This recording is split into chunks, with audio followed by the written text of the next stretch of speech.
ಕೆಫೆಯಲ್ಲಿ bomb ಸ್ಫೋಟ ಬೆನ್ನಲ್ಲೇ high voltage ಸಭೆ ನಡೀತಾ ಇದೆ. ಕೆಲವೇ ಕ್ಷಣಗಳಲ್ಲಿ ಪೊಲೀಸ್ ಆಯುಕ್ತರ ನೇತೃತ್ವದಲ್ಲಿ ಹೈ ವೋಲ್ಟೇಜ್ ಸಭೆ.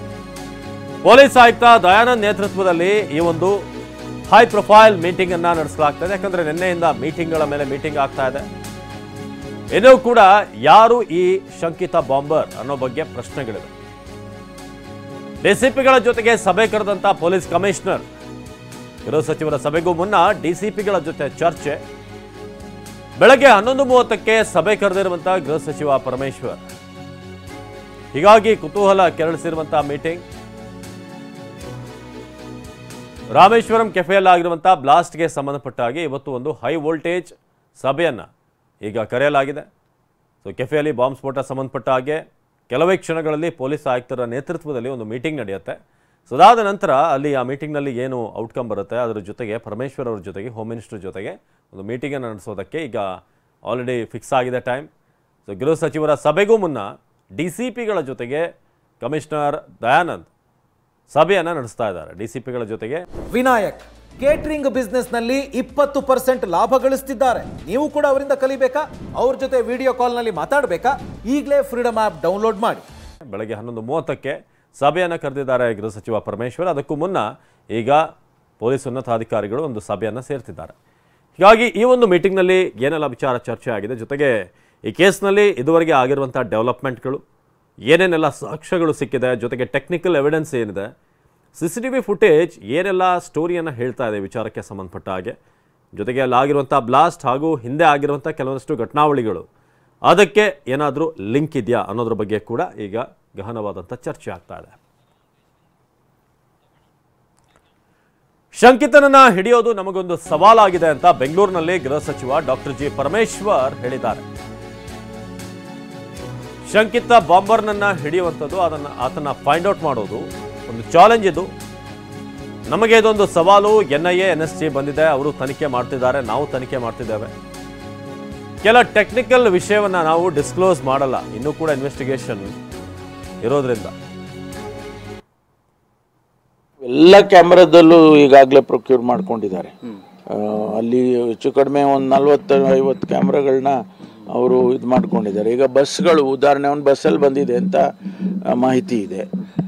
ನಾವು 26 ಬಸ್ಸು ಆ ಟೈಮ್ನಲ್ಲಿ ಹೋಗಿದೆ. ಅವರು ಎಕ್ಸ್ಪ್ಲೋಸಿವ್ ಆಯ್ತಲ್ಲ, ಎಕ್ಸ್ಪ್ಲೋಡ್ ಆದಾಗ ಆ ಟೈಮು 26 ಬಸ್ ಹೋಗಿದೆ. ಆ 26 ಬಸ್ಸು ನಾವು ನೋಡಿದ್ದೇವೆ. 26 ಬಸ್ಸಿನ ಕ್ಯಾಮ್ರಾನನ್ನು ಕೂಡ ಈಗಾಗಲೇ ನಾವು ನೋಡಿದ್ದೇವೆ. ಅದರಲ್ಲಿ ಒಂದು ಯಾವುದು ಅವನು ಹೋಗಿದ್ದು ಕೂಡ ಸಿಕ್ಕಿದೆ. ಅವನು ಬಂದಿದ್ದು ಬಸ್ಸು, ಅದರಲ್ಲಿ ಕೂಡ ಅವನು ಕ್ಯಾಪ್ ಹಾಕ್ಕೊಂಡಿದ್ದಾನೆ, ಗ್ಲಾಸ್ ಹಾಕ್ಕೊಂಡಿದ್ದಾನೆ, ಇದನ್ನು ಏನದು ಮಾಸ್ಕ್ ಹಾಕ್ಕೊಂಡಿದ್ದಾನೆ. ಅಲ್ಲೂ ಕೂಡ ಅಷ್ಟು ಕ್ಲಾರಿಟಿ ಆಗ್ತಿಲ್ಲ. ಸೊ ಅದರಿಂದ ಈಗ ನಾವು ಅನೇಕ ಟೆಕ್ನಿಕಲ್ ಡೀಟೇಲ್ಸ್ನ ನಾನು ಡಿಸ್ಕ್ಲೋಸ್ ಮಾಡೋದಕ್ಕೂ ಆಗೋದಿಲ್ಲ ಸಾರ್ವಜನಿಕವಾಗಿ. ಅದು ಸಿಗೋವರೆಗೂ, ಅದನ್ನು ನಾವು ಫೈಂಡ್ ಔಟ್ ಮಾಡೋವರೆಗೂ ನಾವು ಅನೇಕ ವಿಚಾರಗಳನ್ನು ಸಾರ್ವಜನಿಕವಾಗಿ ಶೇರ್ ಮಾಡೋಕ್ಕಾಗೋದಿಲ್ಲ. ಆದರೂ ಕೂಡ ಎಲ್ಲವನ್ನೂ ನೋಡ್ತಾ ಇದ್ವಿ. NIA ಇದ್ರಲ್ಲ, ಜೊತೆಯಲ್ಲೇ ಇದ್ದಾರೆ, ಅವರು ಇದ್ದಾರೆ, NIA ಅವರು ಇದ್ದಾರೆ, ಮತ್ತು ಈಗ NSG ಅವರು ಬಂದಿದ್ದಾರೆ. ಅವರು ಯಾಕೆಂದರೆ NIA NSG ಯಾಕೆ ಬಂದಿದೆ ಅಂದರೆ, ಇದು ಎಲ್ಲಾದರೂ ನ್ಯಾಷನಲ್ ಸಂಘಟನೆಗಳು ಏನಾದರೂ ಇನ್ವಾಲ್ವ್ ಆಗಿದ್ದರೆ ಅವರಿಗೆ ಗೊತ್ತಿರುತ್ತೆ, ಅವ್ರಿಗೆ ಮಾಹಿತಿಗಳು ಇರುತ್ತವೆ, ಅದನ್ನು ಅವರು ಟ್ಯಾಲಿ ಮಾಡ್ತಾರೆ. ಈಗ ಈ ಥರ ನೇಚರು ಎಕ್ಸ್ಪ್ಲೋಸಿವ್ ಯೂಸ್ ಮಾಡೋರು ಯಾರು, ಅವ್ರಿಗೆ ಬೇಕಾದಂಥ ಅವ್ರದ್ದು ಅನಾಲಿಸಿಸ್ಸು ಅವ್ರದ್ದೇ ಬೇರೆ ಥರ ಇರುತ್ತೆ.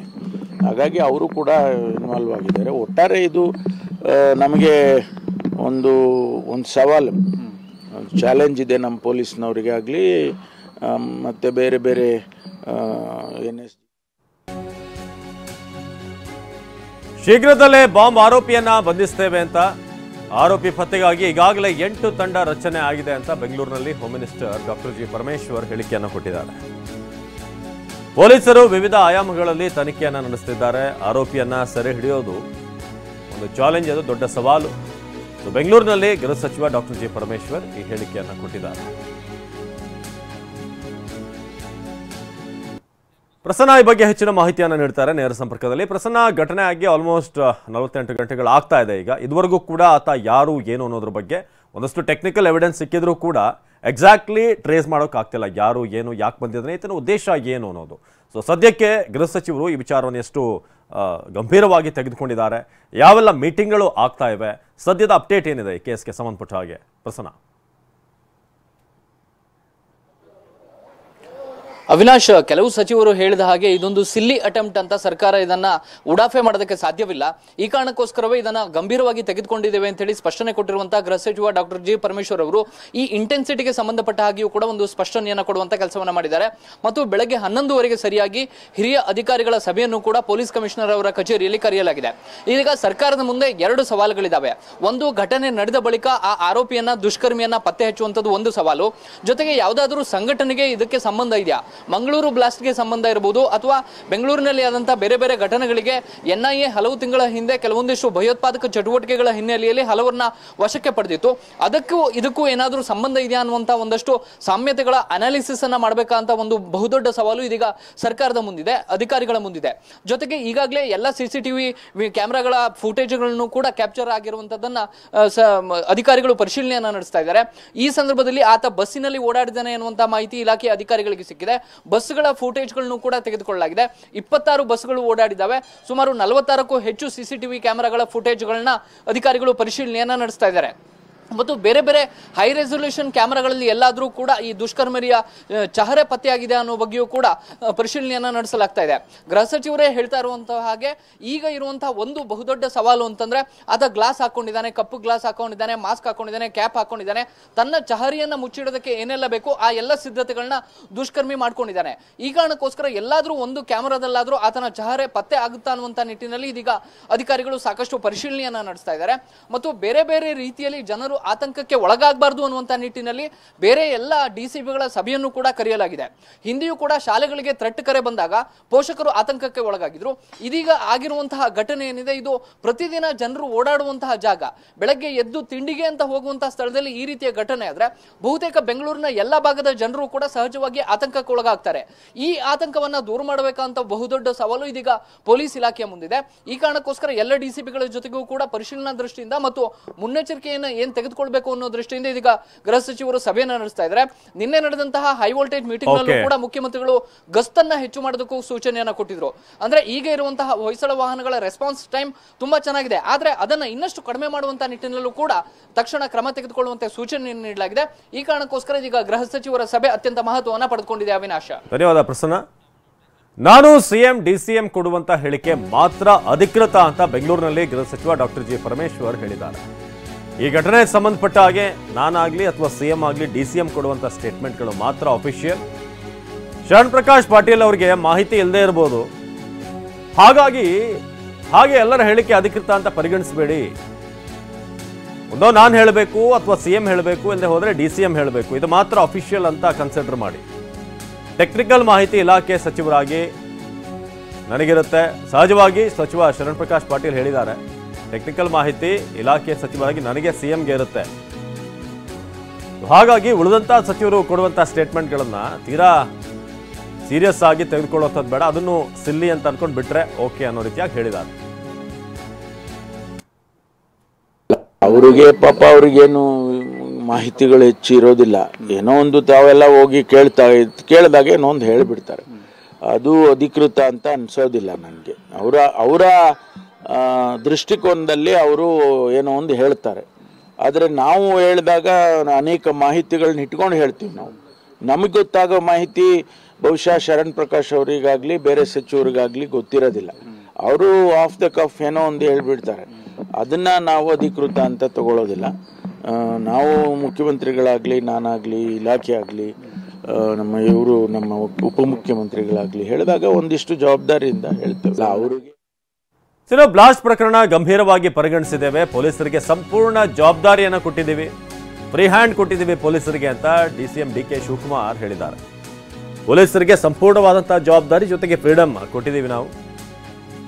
ಬ್ಲಾಸ್ಟ್ ತನಿಖೆ ನಡೆದಿರೋ ಮಧ್ಯೆ ಏನು ಹೇಳೋದಿಲ್ಲ. ತನಿಖೆ ಆಗ್ತಾ ಇದೆ ಸದ್ಯಕ್ಕೆ, ತೀರಾ ವಿಚಾರಗಳನ್ನು ಡಿಸ್ಕ್ಲೋಸ್ ಮಾಡೋದಿಲ್ಲ. ತನಿಖೆ ಚಾಲ್ತಿಯಲ್ಲಿರೋದ್ರಿಂದ ಬಿಜೆಪಿಗರು ಅವರ ಕಾಲದ ಘಟನೆಗಳನ್ನ ಮರ್ತಿದ್ದಾರೆ. ಬಿಜೆಪಿಯವರು ಮರ್ಯಾದೆ ತೆಗಿತಿದ್ದಾರೆ ರಾಜ್ಯದ್ದು ಅಂತ ಹೇಳಿದ್ದಾರೆ. ಅವರ ಜೊತೆಗೆ ರಾಜ್ಯದ ಮರ್ಯಾದೆ ಕೂಡ ಹಾಳಾಗ್ತಿದೆ ಅಂತ ಬೆಂಗಳೂರಿನಲ್ಲಿ DCM DK ಶಿವಕುಮಾರ್ ಹೇಳಿದ್ದಾರೆ.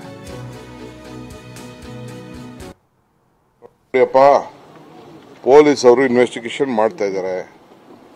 ನಾನು ಅವ್ರಿಗೆ ಸಂಪೂರ್ಣವಾಗಿ ಸರ್ಕಾರ ಅವ್ರಿಗೆ ಜವಾಬ್ದಾರಿ ಕೊಟ್ಟಿದೆ.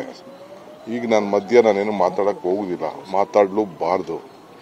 I don't want to lead any issues out of it.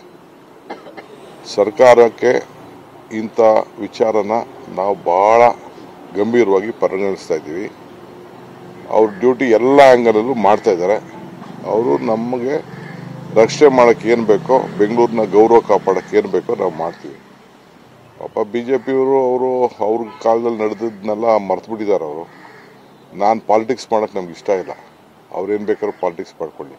But ಒಂದು, ಬೆಂಗಳೂರಿನ ಕರ್ನಾಟಕ ಗೌರವನ ಈ ರಾಜಕೀಯ ಮಾಡೋದ್ರಿಂದ ಈ BJP ಎಲ್ಲ ನಾಯಕರುಗಳು ಕರ್ನಾಟಕನೇ ಅವ್ರಿಗೆ ಗೌರವನ ಹಾಳು ಮಾಡ್ತಾ ಇದ್ದಾರೆ.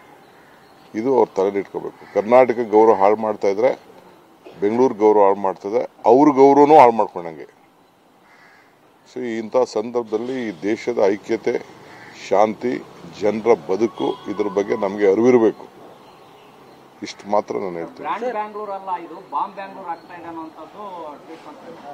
ಬೇಸಿಕ್ ಕಾಮನ್ ಸೆನ್ಸ್ ಇಲ್ಲದೆ ಹೋದವರು, ಸಮಯ ಪ್ರಜ್ಞೆ, ತನ್ನ ಜವಾಬ್ದಾರಿ ಅರಿವು ಇವೆಲ್ಲ ಇಲ್ಲದೆ ಹೋದವರು ಇಂಥದ್ದು ವಿಚಾರಗಳನ್ನು ಮಾತಾಡ್ತಾರೆ.